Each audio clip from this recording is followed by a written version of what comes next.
Estamos aquí para marcar el lanzamiento oficial de Servir Centroamérica, una iniciativa del gobierno de los Estados Unidos a través de USAID y la NASA en colaboración con el Centro Agronómico Tropical de Investigación y Enseñanza.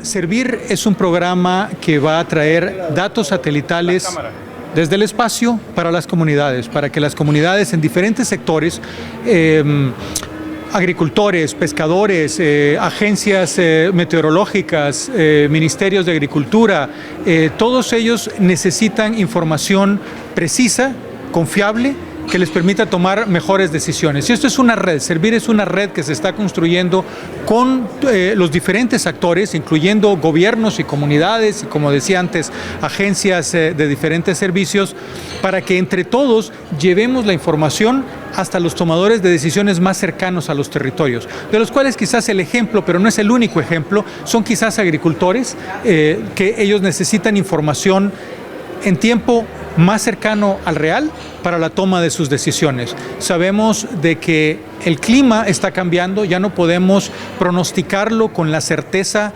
temporal que teníamos antes. Nuestros padres y quizás nuestros abuelos podían pronosticar y saber cuándo sembrar porque sabían que la lluvia comenzaba en meses relativamente específicos.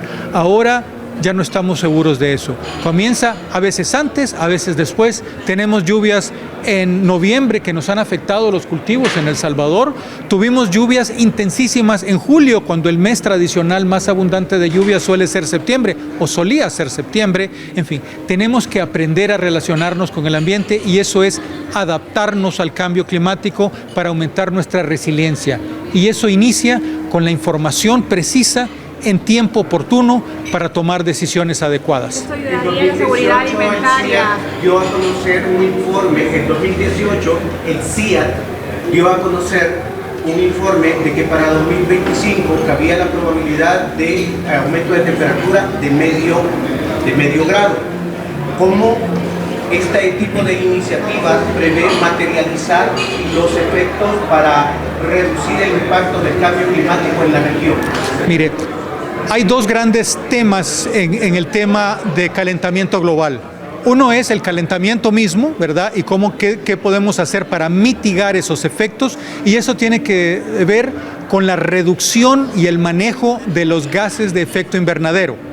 Pero el otro tema es cómo nos adaptamos a los cambios que ya son evitables. Servir tiene que ver con la adaptación, con la información oportuna para estar preparados y anticiparnos a los eventos. De manera que estos pronósticos que ha escuchado los estamos viendo. Tenemos ya varios años donde la temperatura promedio se ha roto año con año.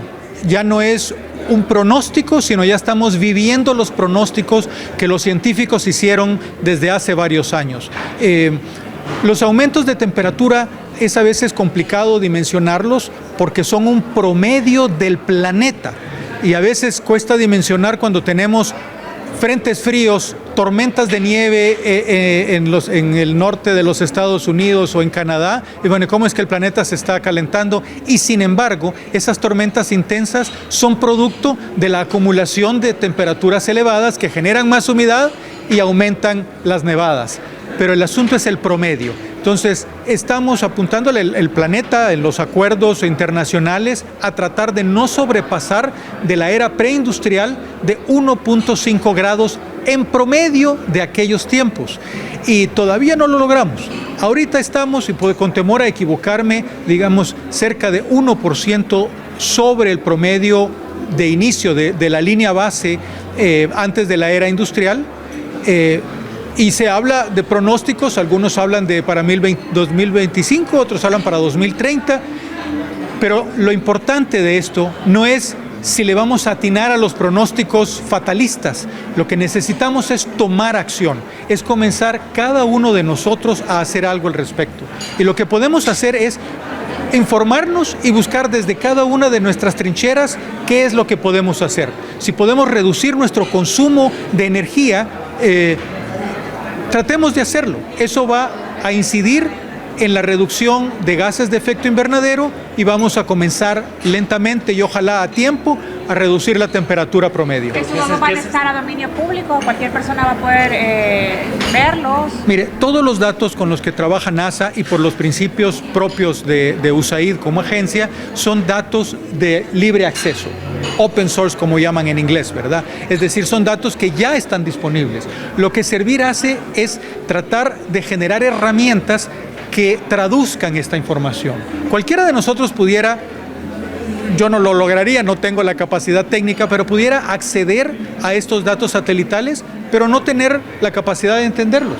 Lo que hace Servir es entrenar a técnicos y a grupos que necesitan esta información, y cuando digo grupos es porque hay grupos que necesitan información específica. De nuevo vuelvo al ejemplo de granjeros, de pescadores, de centros meteorológicos, pero piensen también algo que afecta ahorita enormemente a las empresas de seguros es la dificultad de pronosticar los riesgos que se vienen.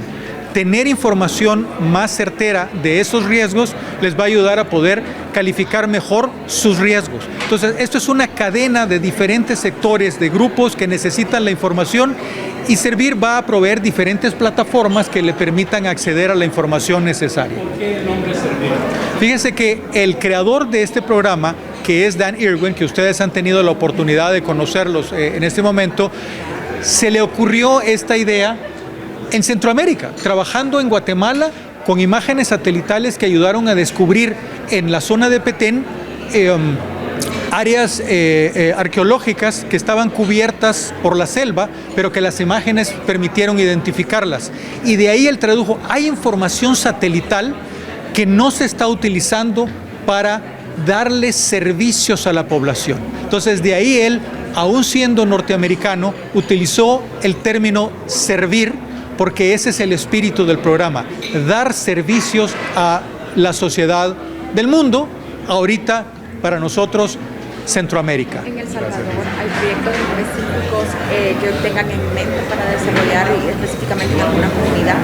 Bueno, no en una comunidad específica porque estamos comenzando, y parte de este trabajo es iniciar con lo que llamamos un co-desarrollo, es identificar a actores locales para trabajar con ellos, para identificar cuáles son las necesidades de información y poder identificar una de dos cosas o ambas. ¿Qué herramientas ya existen, como algunas de las que se han presentado?